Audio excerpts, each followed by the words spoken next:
আসসালামু আলাইকুম রানাস, আশা করি ভালো আছেন। আপনাদের সবাইকে নলেজ স্কুল বিড ইউটিউব চ্যানেলের পক্ষ থেকে স্বাগতম। আজকের প্রশ্নটি হচ্ছে, যদি a by B equal to 1/3, B by C equal to 2, C by D equal to 1/2, D by E equal to 3 এবং E by F equal to 1/4 হয়, তবে A B C divided D E F সমান কত?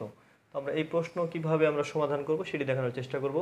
তো এটা সবচেয়ে ভালো হয় যে এ বি সি এর মানগুলো আমরা যদি অনুপাত থেকে বের করি, এটাই বেটার হবে। তো আমরা কিভাবে অনুপাত থেকে বের করব তা দেখানোর চেষ্টা করব। তাহলে এখানে দেওয়া আছে এ অনুপাত বি সমান 1/3। আসলে আমরা এখানে ভগ্নাংশ আকারে দেখতে পাচ্ছি, ভগ্নাংশ আকারে অনুপাত আকারে লেখা যায়। আমরা জানি যে কোনো ভগ্নাংশ আকারে অনুপাত আকারে লেখা যায় ভগ্নাংশকে। তো পরেরটা আমরা লিখতে পারি কি, বি অনুপাত সি সমান 2/1। যার হর নেই তার হর রয়েছে 1।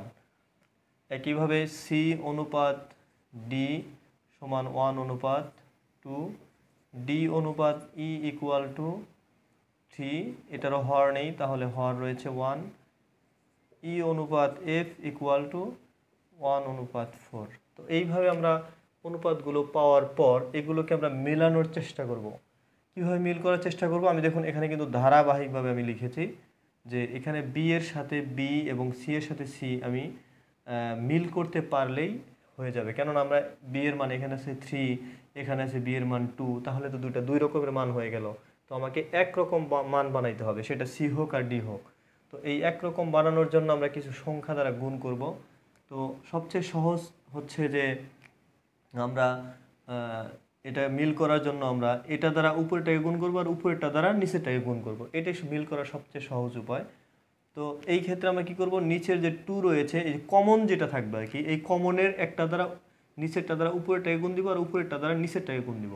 তাহলে আমরা নিচে যে 2 আছে, 2 দ্বারা যদি আমি এই উপরের অনুপাতকে গুণ দেই তাহলে পাবো হচ্ছে 2/6। একইভাবে আমরা ওই উপরে যদি 3, যেহেতু বি এর মান 3 দ্বারা যদি আমরা নিচেরটাকে গুণ দেই, এখানে পাবো 3×6=3, 3। পরেরটাও একইভাবে মিল করার চেষ্টা করব। তাহলে আমি আগেই বলেছি, এখন কিন্তু সি এর মান হচ্ছে 3, নট 1।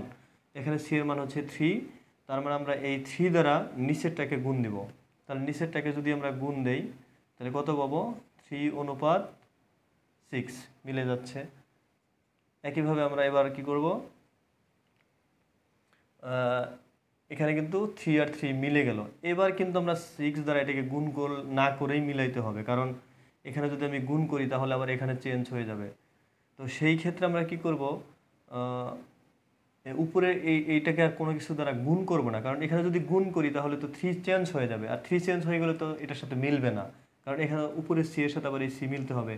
সেই ক্ষেত্রে এই উপরেরটা ঠিক রাখবো, শুধুমাত্র নিচেরটাকে উপরেরটার মতো মিল করার চেষ্টা করব। তাহলে এখানে ডি এর মান আছে কত, 6, এখানে ডি এর মান হচ্ছে 3। তাহলে আমরা 3কে কত দ্বারা গুণ করলে উপরেরটার সাথে মিলে যাবে, অবশ্যই 2 দ্বারা। 2 দ্বারা যদি আমি এটাকে গুণ করি তাহলে হবে 6, 2 দ্বারা 1কে গুণ করলে হবে 2। দেখুন উপরে ডি এর সাথে কিন্তু এটা মিলে যাচ্ছে। পরেরটা আমরা মিল করব, উপরেরটাকে আর গুণ দিব না, কারণ গুণ দিলে এটা চেঞ্জ হয়ে যাবে, অর্থাৎ এই ডি এ ভিন্ন হয়ে যাবে। তো সেই ক্ষেত্রে আমরা নিচের ইকে এই উপরের ইয়ের মতো বানাবো। তাহলে আমরা নিচে 1 রয়েছে, এটাকে আমরা গুণ দিব হচ্ছে 2 দ্বারা। তাহলে 2 দ্বারা গুণ করলে 2 1কে 2 আর 4কে গুণ করলে হবে কত, 8। তাহলে দেখুন উপরে এই 2 এর সাথে, অর্থাৎ এই এর সাথে নিচের 2 মিলে যাচ্ছে। তো এইভাবে আমরা কমনগুলো মিল করার মাধ্যমে এ বি সি এর মান পাবো। তাহলে এখানে কিন্তু এ এর মান পেলাম হচ্ছে কত, এর মান পেয়েছি হচ্ছে 2, বি এর মান পেয়েছি হচ্ছে কত, 6, এই যে কমনটা। তারপরে সি এর মান হচ্ছে কত, 3। তারপরে ডি এর মান হচ্ছে 6। তারপরে ই এর মান হচ্ছে 2, এফ এর মান হচ্ছে 8। তো আমরা কিন্তু সবগুলোর মান পেয়ে গেছি। এবার আমরা যদি এ বি সি আছে, তার মানে উপরে এ বি সি গুণ আকারে রয়েছে, তার মানে 2, 6, 3। এরপরে হচ্ছে ডি এর মান 6 গুণন 2 গুণন 8, এই যে নিচের এই আকারে লিখলাম।